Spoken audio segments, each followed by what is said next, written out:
नाज़रीन, अहम ख़बर अवां खे ॾियूं पिया। सूबाई वज़ीर शर्जील इनाम मेमण चयो आहे त इमरान ख़ान पाकिस्तान ऐं पाकिस्तानियनि जो दुश्मन आहे, जेको पाकिस्तान दुश्मन कुवतनि जे इशारे ते हली रहियो आहे। पंहिंजे बयान में शर्जील इनाम मेमण चयो आहे त इमरान ख़ान सऊदी अरब में 10 पाकिस्तानी ख़ानदाननि जे कफ़ील खे सज़ाऊं ॾियारे चुको आहे। इमरान ख़ान शातिर दिमाग़ ऐं चालबाज़ आहे। हू इक़्तिदार जी हिस में हर हद ताईं वञी सघे थो।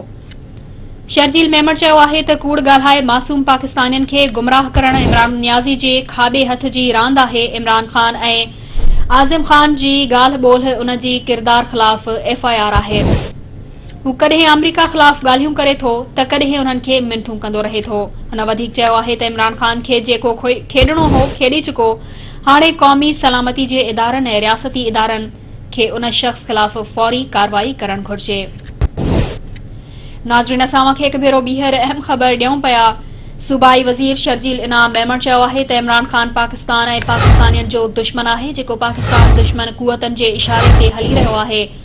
पंहिंजे बयान में शर्जील इनाम मेमण चयो आहे त इमरान ख़ान सऊदी अरब में 10 पाकिस्तानी ख़ानदाननि जी कफ़ील खे सज़ाऊं ॾियारे चुको आहे। इमरान ख़ान शातिर दिमाग़ ऐं चालबाज़ आहे। हू इक़्तिदार जे हवस में हर हद ताईं वञी सघे थो।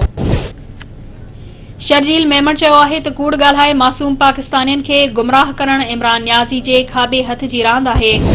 इमरान ख़ान ऐं आज़िम ख़ान जी ॻाल्हि ॿोल्हि उन जी किरदार ख़िलाफ़ FIR आहे। हू कॾहिं अमरीका ख़िलाफ़ ॻाल्हियूं कंदो रहे थो त कॾहिं उन्हनि खे मिनथूं कंदो रहे थो। हुन वधीक चयो आहे त इमरान ख़ान खे जेको खेॾणो हो खेॾे चुको। हाणे क़ौमी सलामती जे इदारनि ऐं रियासती इदारनि खे उन शख़्स ख़िलाफ़ फौरी कार्रवाई करणु घुर्जे।